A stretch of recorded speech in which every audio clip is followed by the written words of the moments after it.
500 साल थी, तुम्हारे पास तो 60 और 70 साल की उम्र है। इस उम्र को खेलों में न गवाओ, इस उम्र को रब की नाफरमानियों में न गवाओ, इस उम्र को अल्लाह रब्बुल इज्जत को नाराज करते हुए न गुजारो। मेरे प्यारे आका सल्लल्लाहु अलैहि वसल्लम के प्यारे दीवानों, जिस्म का रिश्ता रूह से टूट जाएगा, न एक नेकी कर सकोगे, न कोई काम कर सकोगे।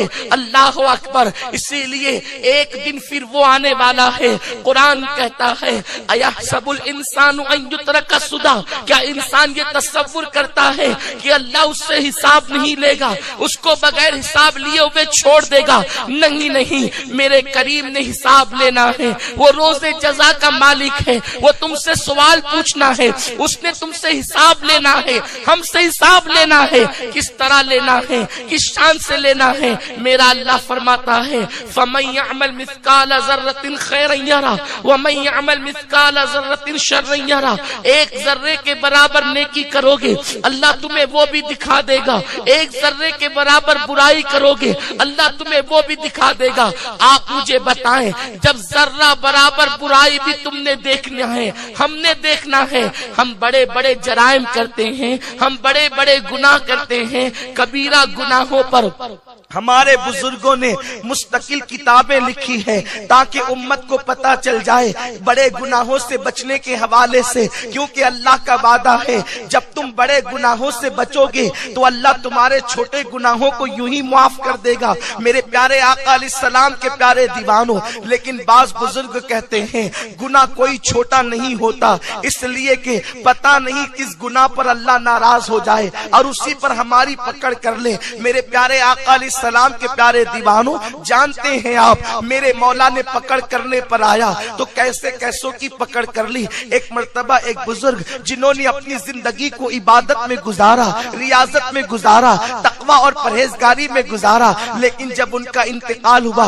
उनके इंतकाल के बरसों बाद किसी उनके मुरीद ने, मानने वाले ने ख्वाब में देखा तो पूछा बुजुर्ग क्या हाल है, अल्लाह ने आपके साथ क्या मामला किया? वो फरमाते हैं जब से इंतकाल हुआ है आज तक के धूप में खड़ा रखा गया हूँ, अभी तक के मगफिरत नहीं हुई है और अभी मगफिरत की कोई सूरत भी नजर नहीं आती। उन्होंने कहा आप तो दिन को रोजे रखते थे, रातों को इबादत करते थे, आज तक आपकी मगफिरत नहीं हुई।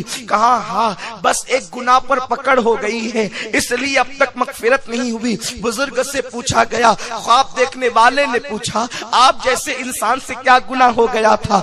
दिल के कानों से मेरी कौम के जवान सुनो, सुन्नी दावत इस्लामी के इज्तिमा का मकसद भीड़ इकट्ठा करना नहीं होता, हमारा मकसद होता है काश कि किसी की जिंदगी बदल जाए, किसी की जिंदगी में इनकलाब पैदा हो जाए। मेरे प्यारे आका सल्लल्लाहु अलैहि वसल्लम के प्यारे दीवानों, पूछने वाले ने पूछा आप तो रात रात भर इबादत करते थे, दिन को रोजा रखते थे, आखिर आपसे कौन सा गुनाह हो गया और उस गुनाह पर पकड़ हो गई? बुजुर्ग फरमाते हैं एक दिन में अपने आंगन में बैठा था, बारिश का मौसम नहीं था। आमतौर पर लोगों की सोच ये है जून जुलाई अगस्त सितंबर ये 4 महीने बारिश के होते हैं, उसके बाद फिर सर्दी के होते हैं, उसके बाद फिर गर्मी के होते हैं। लोगों ने इसको तकसीम कर रखा है, तो लोगों की फिक्र और सोच ये है कि 4 महीनों में बारिश होगी, 4 महीनों में सर्दी होगी, 4 महीनों में गर्मी होगी, इस तरीके से पूरे साल को तकसीम कर दिया है। बुजुर्ग फरमाते हैं मैं अपने घर के आंगन में बैठा था, बारिश का मौसम नहीं था, अचानक बारिश होने लगी, मेरे मुंह से एक जुमला निकल गया, बेसाख्ता जुमला निकला, ओफ ये बेवक्त की बारिश, बस इसी एक जुमले पर पकड़ हो गई। जब मौला की बारगाह में रूह को पहुंचाया गया तो मेरे अल्लाह ने कहा हमारे यहाँ तो हर काम का एक वक्त मुकर्रर है, तूने बारिश को बेवक्त कैसे कह दिया? जब तक के तू बारिश को बेवक्त साबित नहीं करेगा उस वक्त तक तेरी मगफिरत नहीं होगी।